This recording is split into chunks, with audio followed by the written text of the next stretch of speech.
Hello everyone, exam फतेह में आप सभी का बहुत बहुत स्वागत है। आज की क्लास में आपको एसएससी जीडी के लिए 20 ऐसे प्रश्न देखने को मिलेंगे जो परीक्षा में बार बार पूछे जाते हैं।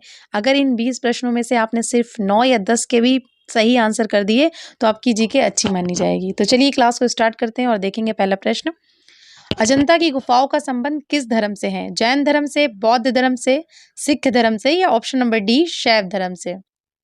तो इसका राइट आंसर होगा ऑप्शन नंबर बी, बौद्ध धर्म से। ठीक है, तो बी ऑप्शन इसका सही हो जाएगा। अजंता की गुफाओं का संबंध बौद्ध धर्म से माना जाता है। देखेंगे अगला प्रश्न। बाशु खान उत्तर प्रदेश के किस घराने से संबंधित थे?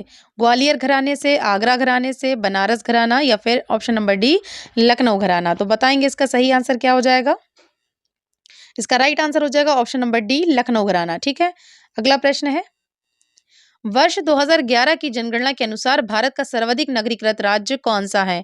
ए ऑप्शन है आपका महाराष्ट्र, बी है उत्तर प्रदेश, सी है गोवा या फिर डी ऑप्शन तमिलनाडु? तो भाई वर्ष 2011 की जनगणना के अनुसार भारत का सर्वाधिक नगरीकृत राज्य जो है वो कौन सा है? गोवा है। तो सी ऑप्शन आपका सही हो जाएगा। अगला प्रश्न है। 500 रुपए के नोट पर किसका चित्र दर्शाया गया है? चंद्रयान का, लाल किले का, अजंता एलोरा गुफा का या फिर डी ऑप्शन हम्पी का? तो भाई 500 रुपए के नोट पर जो चित्र दर्शाया गया है वो है लाल किले का। बी ऑप्शन यहाँ पर सही हो जाएगा। अगला प्रश्न है। वायुमंडल के में नाइट्रोजन की मात्रा कितने प्रतिशत होती है? 21% होती है, 0.93% होती है, 78% होती है या फिर 0.3% होती है? भाई वायुमंडल में नाइट्रोजन की मात्रा की बात करें तो इसका राइट आंसर हो जाएगा ऑप्शन नंबर सी 78। ठीक है, 78% होती है, 78%। अगला प्रश्न देखेंगे। पुर्तगाली यात्री वास्को डी गामा भारत कब आया था? सन 1998 में, सन 1498 में, सन 1698 ईस्वी में या फिर डी ऑप्शन सन 1798 ईस्वी में? पुर्तगाली यात्री वास्को डी गामा भारत कब आया था? तो इसका राइट आंसर हो जाएगा ऑप्शन नंबर बी सन 1498 ईस्वी में। ठीक है, अगला प्रश्न है। कौन सा सुमेलित इसमें नहीं है? एक तरफ देश दिए गए हैं, दूसरी तरफ राजधानी है। सिक्किम, गंगटोक, त्रिपुरा, अगरतला। सी ऑप्शन है आपका नागालैंड, भुवनेश्वर और डी ऑप्शन है आपका राजस्थान जिसकी राजधानी है जयपुर। तो बताएंगे इसमें से कौन सा सुमेलित नहीं है। अगर हम बात करें सिक्किम की तो इसकी राजधानी गंगटोक है, सही है। त्रिपुरा अगरतला है और राजस्थान की बात करें तो उसकी राजधानी जयपुर हो जाएगी। लेकिन यहाँ पर आपका ऑप्शन नंबर सी जो है वो सुमेलित नहीं है। ठीक है, नागालैंड की राजधानी क्या है? कोहिमा है। ठीक है, अगला प्रश्न देखेंगे। पहली किसान रेल कहाँ से कहाँ तक चलाई गई थी? ठीक है, पहली किसान रेल कहाँ से कहाँ तक चलाई गई थी? दानापुर से देवलाली तक, देवलाली से दानापुर तक या फिर सी ऑप्शन दानापुर से दिल्ली या फिर डी ऑप्शन दिल्ली से देवलाली? तो इसका राइट आंसर हो जाएगा ऑप्शन नंबर बी देवलाली से दानापुर। अगला प्रश्न देखेंगे। उत्तर प्रदेश में किस पक्षी विहार का नाम बदलकर चंद्रशेखर पक्षी विहार रख दिया गया है? ए ऑप्शन है ओखला पक्षी विहार, बी है पार्वती आरंग पक्षी विहार, सी ऑप्शन है समसपुर पक्षी विहार या डी ऑप्शन नवाबगंज पक्षी विहार? तो भाई उत्तर प्रदेश में पक्षी विहार का नाम बदलकर जिसका चंद्रशेखर पक्षी विहार रखा गया है वो है आपका डी ऑप्शन नवाबगंज पक्षी विहार। ठीक है, अगला प्रश्न है। शेर शाह को दफनाया गया था कालिंजर में या फिर सासाराम में या सी ऑप्शन जौनपुर में या डी ऑप्शन पटना में? तो शेर शाह को दफनाया गया था सासाराम में, तो आपका बी ऑप्शन बिल्कुल सही हो जाएगा। अगला प्रश्न देखेंगे। राष्ट्रीय बालिका दिवस कब मनाया जाता है? 9 जनवरी को, 25 मई को, 24 जनवरी को या फिर 20 जून को? तो भी इसका राइट आंसर है राष्ट्रीय बालिका दिवस मनाया जाता है 24 जनवरी को। तो सी ऑप्शन आपका बिल्कुल सही हो जाएगा। ठीक है, अगला प्रश्न है। गुलाम वंश की स्थापना किसने की थी? इल्तुतमिश ने, कुतुबुद्दीन ऐबक ने, बलबन ने या फिर रजिया ने? तो गुलाम वंश की स्थापना जो की थी वो की थी कुतुबुद्दीन ऐबक ने। तो बी ऑप्शन आपका सही हो जाएगा। अगला प्रश्न है। शिव समुद्रम जल प्रपात किस नदी पर है? मांडवी नदी पर है, कावेरी नदी पर है, कृष्णा नदी पर है या फिर नर्मदा नदी पर है?